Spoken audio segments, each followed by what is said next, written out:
Hi friends, welcome back. तो friends, अभी का वीडियो है मेजर गौरव आर्या ये बता रहे हैं कि भैया डॉक्टर जयशंकर ने कैसे पाकिस्तान को समझ गया ना वो किया है। तो और उन्होंने कहा है कि भाई दैट्स अ टेरर हब। तो और भी बहुत कुछ हुआ पर अलग अलग वीडियो से उसके बाद पता चल रहा है कि पाकिस्तान कितना मतलब पूरी जोर शोर से कोशिश कर रहा है इंडिया को बदनाम मतलब करने इसमें की। जो मिस्टर बिलावल ने लास्ट में कहा है वो बड़ा शॉकिंग है। वो बड़ा शॉकिंग है जो मोदी जी उससे रिलेशन वाकई खराब होंगे और हर एक इंडियन को अपनी कंट्री से जिसको प्यार है वो पाकिस्तान से कोई किसी वे से इंटरैक्ट नहीं करेगा। नहीं, मैं तो यही कहूंगा कि जो ज्यादा एजुकेटेड नहीं है वो तो अभी भी जाएंगे। I hope not. मैं तो सोच ही नहीं सकती। पाकिस्तानी चैनल्स को मतलब जो भी है सपोर्ट करेंगे जैसा अभी तक करते आ रहे हैं, परंतु समझदार जनता जो है वो देखेगी कि ऐसे उनके रिस्पांस देखकर मेरे ख्याल से सभी लोगों को काफ़ी निराशा होगी और काफ़ी मुझे तो गुस्सा आया था। निराशा क्या, मुझे तो गुस्सा आया। हमें मेहनत करके बहुत ज़बरदस्त आगे निकलना है कि अगला बंदा जो है आपसे बहुत ही छोटा नजर आए। एंड आई एम होपिंग कि हमारी गवर्नमेंट कोई बहुत स्ट्रिक्ट मेजर एक्शंस ले अगेंस्ट पाकिस्तान। अब with the way they have talked about a prime minister, जिस तरह से उन्होंने बात की और जिस तरह हंसते हुए और इतना मतलब एक्सट्रीम। आप सुन के तो देखो, वो वीडियो देखना हमारी, वो सुन के तो देखो कि बोला क्या और किस तरीके से बोला गया। That was disgusting and shocking. तो चलो वीडियो शुरू करते हैं। वीडियो शुरू करने से पहले अगर आप चैनल पर नए हो और आपने अभी तक सब्सक्राइब नहीं किया है तो जल्दी से पहले सब्सक्राइब के बटन और बेल आइकन को क्लिक कर लो ताकि आपको हमारे सारे न्यू वीडियोस के नोटिफिकेशन मिल जाए जैसे हम अपलोड करें। अगर आपको वीडियो पसंद था प्लीज लाइक एंड शेयर। चलिए शुरू करते हैं।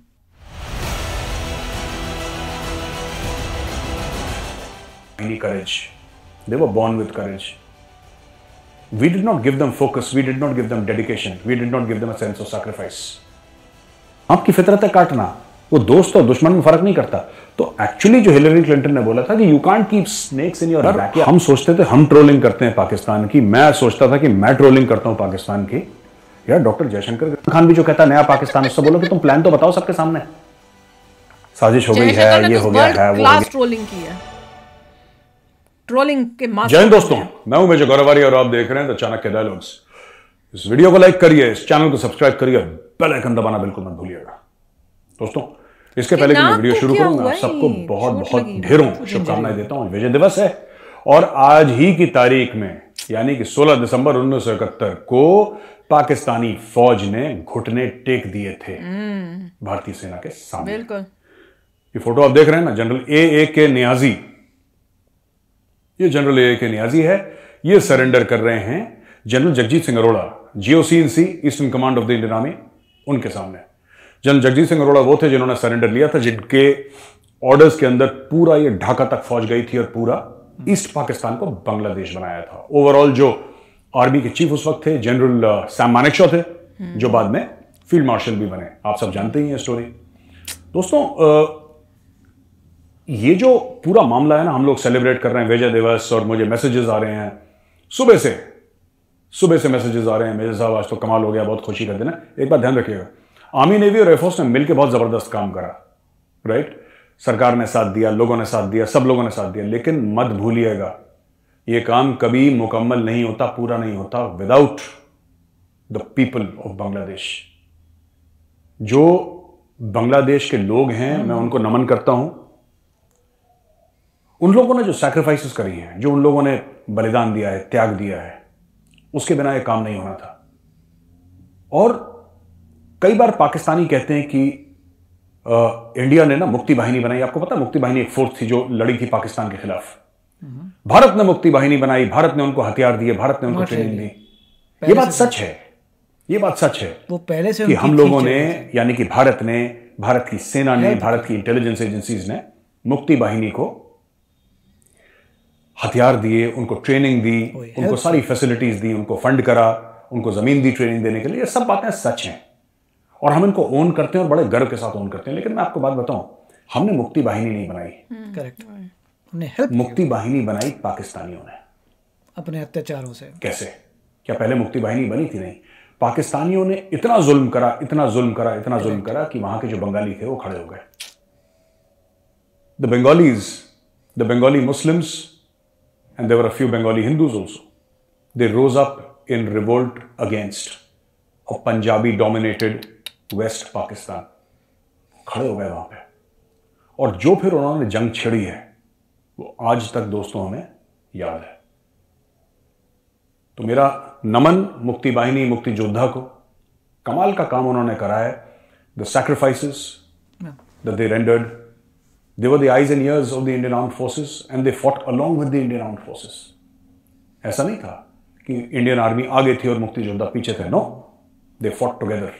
जितना खतरा हमने मोल लिया उतना ही खतरा मुक्ति बाहिनी ने मोल लिया। पर एक डिफरेंस था, वो अपने लिए कर रहे थे, पूरा पर जान लगा हमने के किसी लड़े। और के लिए तो हमने किया। हथियार दिए उनको, हमने ट्रेनिंग दी, हमने सारी फैसिलिटीज दी, सारा इंफ्रास्ट्रक्चर तैयार करा इंडिया ने मुक्ति बाहिनी के लिए, लेकिन हमने उनको जिगरा नहीं दिया।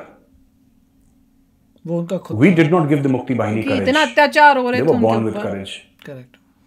We did not give them focus. We did not give them dedication. We did not give them a sense of sacrifice. They had that all along. Correct. ये उनके पास था। हमने सिर्फ अत्याचार हो हथियार रहे थे। दिए, लेकिन जो ट्रिगर पे उंगली थी वो बंगाली उंगली थी। That was a Bengali finger on the trigger. So ये कहना पाकिस्तान का कि भारत ने ये करा, भारत ने कुछ नहीं करा, ये आपका करा धराया है। बिल्कुल। When evil becomes too big and evil becomes overpowering, God sends the Indian army and the Mukti Bahini. ऊपर वाले ने, भगवान ने भारतीय सेना को भी भेजा और उसी भगवान ने मुक्ति बाहिनी को भी भेजा, और दोनों ने मिलकर पाकिस्तान के दो टुकड़े करे।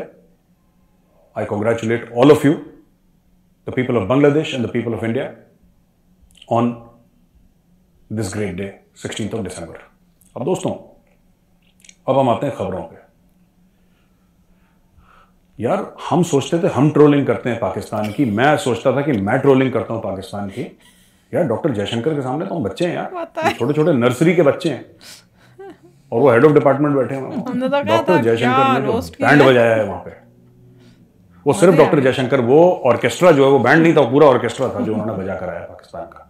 अच्छा गया, बहुत फैंटास्टिक। और भाई साहब अंग्रेजी में क्या जलील करा है। मैं आपको थोड़ा सा पढ़ के दिखाता हूं कि इसमें है क्या स्टोरी। मुझे तो हर बार सुनने में थोड़ा मजा बहुत आता जो उन्होंने बोला है, ठीक है ना।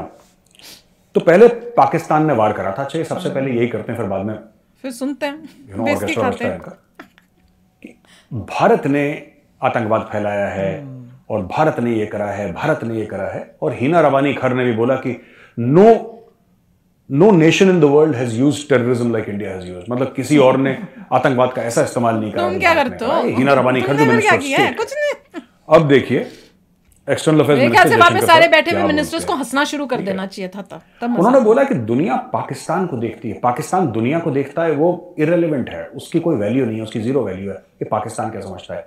पूरी दुनिया पाकिस्तान को आतंकवाद का केंद्र देखती है। एक तो इन्होंने ये बात कह दी, ठीक है।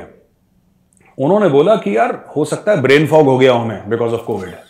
कोविड की वजह से थोड़ा याददाश्त हमारी हल्की सी कमजोर हो गई, लेकिन इनको भूला नहीं है कि दुनिया में आतंकवाद कहां से पनपा है।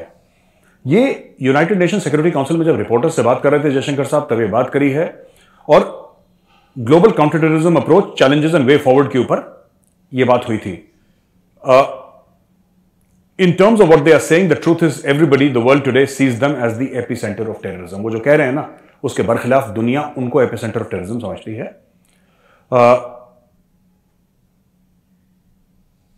फिर उन्होंने थोड़ा और जलील करा, और जो हिना रवानी खर ने बोला था ना, जो डेप्टी फॉरेन, जो उनकी जो मिनिस्टर ऑफ स्टेट है फॉर फॉरेन अफेयर्स के बारे में बोला था, पाकिस्तान की, हिना कहां पे रवानी था खर, मिला सामा। तो उन्होंने बोला कि no country has used terrorism better than India, जो मैंने आपको पहले बताया था। उन्होंने बोला कि हिलरी क्लिंटन, हाँ वो भी बोला था, 2011 में पाकिस्तान आई थी। ये जयशंकर साहब बोल रहे हैं रिपोर्टर्स को कि 2011 में हिलरी क्लिंटन जो थी वो यूएस सेक्रेटरी ऑफ स्टेट थी, जो बिल क्लिंटन की वाइफ थी। इस्लामाबाद तो यूएस सेक्रेटरी ऑफ स्टेट जो हिलरी क्लिंटन वो पाकिस्तान आई थी, जो उन्होंने प्रेस कॉन्फ्रेंस करी थी, तुमने नहीं उस प्रेस कॉन्फ्रेंस में यही हिना रवानी खर, मिनिस्टर थी। ये मिनिस्टर ऑफ एक्सटर्नल अफेयर्स थी। इसका डिमोशन हो गया अभी हिना रवानी खर का। पहले ये मिनिस्टर ऑफ एक्सटर्नल अफेयर्स थी, अभी मिनिस्टर ऑफ स्टेट बन गई, जूनियर बन गई अभी ये, because of local politics whatever. लेकिन हिना रवानी खर के सामने उसने प्रेस यही तो कॉन्फ्रेंस तालिबान करी के पास कि गई थी जयशंकर ना, साहब तालिबान वोट कर रहे हैं। फिर ने उन्होंने मिलने से ही मना कर दिया। ये कहा कि हिलरी क्लिंटन को कोट कर रहे हैं कि you can't keep snakes in your backyard and expect them to only bite your neighbours. ये बहुत बड़ा बयान, आइकॉनिक बयान है हिलरी क्लिंटन का। पाकिस्तान में बैठ के फॉरेन मिनिस्टर के साथ बैठ के और पूरे मीडिया के सामने बैठ के ये बोला कि तुम सांप पाल रहे हो, सांप यानी कि आतंकवादी। और जो तुम रोते हो ना कि हमें आतंकवादियों ने हमें मार दिया और हम भी आतंकवाद के शिकार हैं और हम बड़े, ये पाकिस्तानियों का विक्टिम कार्ड प्लेइंग। तो उन्होंने बोला यार ये सांप तो तुम्हारे ही पाले हुए हैं, ये जो सांप हैं, जो टेररिस्ट हैं, आतंकवादी हैं, दहशतगर्द हैं, तो तुम्हारे पाले हुए हैं। तुम चाहते हो कि ये सांप सिर्फ भारत को काटे, लेकिन सांप की फितरत है काटना, किसी को भी काटेगा, सांप की फितरत है काटना। वो दोस्त और दुश्मन में फर्क नहीं करता। तो एक्चुअली जो हिलरी क्लिंटन ने बोला था कि you can't keep snakes in your backyard, अपने घर के पीछे आप सांप नहीं पाल सकते, ये सोच के कि वो सिर्फ आपके दुश्मनों को काटेंगे। और ये उस समय हिना रबानी खर जो भारत पे आज इल्जाम लगा रही है, वो हिना रबानी खर उस समय मिनिस्टर ऑफ एक्सटर्नल अफेयर्स थी और हिलरी क्लिंटन ने उसके मुंह पे बोल दिया कि तुम लोग पालते हो टेररिस्ट।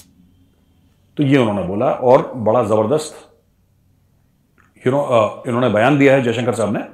और एक बड़ी अच्छी उन्होंने बात करी, एक पाकिस्तानी जर्नलिस्ट, पाकिस्तानी जर्नलिस्ट, अभी पाकिस्तानी बात है गोलमोल करने की कि हम भी विक्टिम हैं, हम भी परेशान हैं, भारत भी परेशान है। ओ भाई दुनिया तुमसे परेशान है, तुम परेशान नहीं हो, तुम परेशान करने वाले हो। Let's be very clear.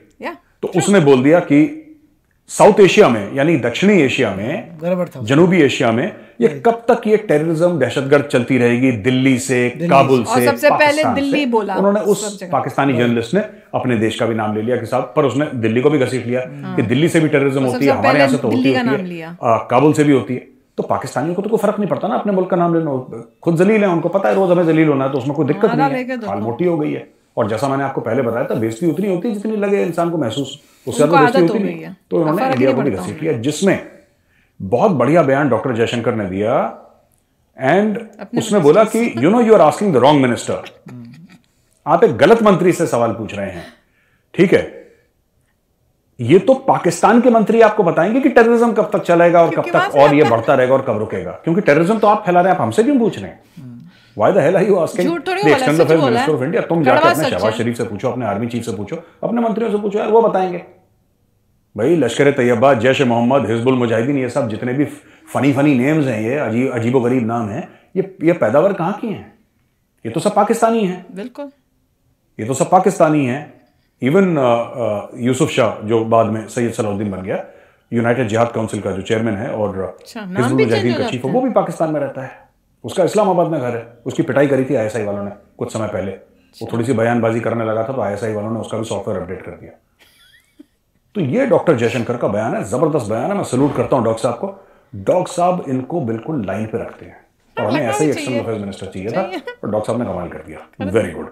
तो भाई हर जगह यही न्यूज है कि पाकिस्तान की असलियत दिख रही है, वो कैसे हर बारी जो करता है वो दिखा, और इस बारी उनको मुंह की कैसे खानी पड़ी वो भी दिखा। उनका जो वैसे बिल्कुल ठीक बोला है जयशंकर जी, जो है ट्रोलिंग में मास्टर हैं। हम लोग तो करते ही करते हैं, पर उन्होंने जो वर्ल्ड प्लेटफॉर्म में जाके किया है, दैट इज वर्ल्ड कमेंटिंग। मतलब सबसे इंपॉर्टेंट बात है कि यूनाइटेड नेशंस में उन्होंने उनको साफ साफ बातें बताई हैं, डायरेक्ट, कोई इनडायरेक्ट नहीं, कुछ नहीं, साफ साफ।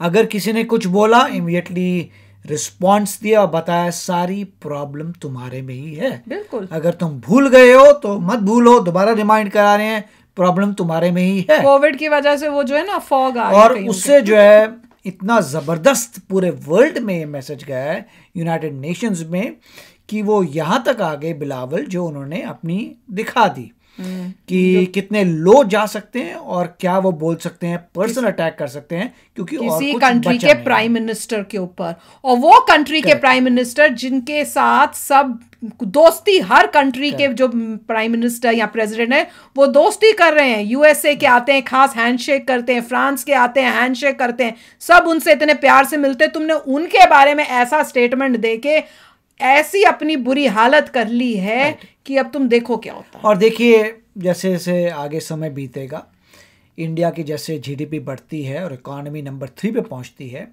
तब किसी को फर्क नहीं पड़ेगा कि कोई छोटी इकॉनमी उस वक्त पाकिस्तान छोटी क्या बोलती है, फर्क क्योंकि लोग कहेंगे कितने सारे देश हैं क्या बोलते हैं, कोई फर्क नहीं पड़ता।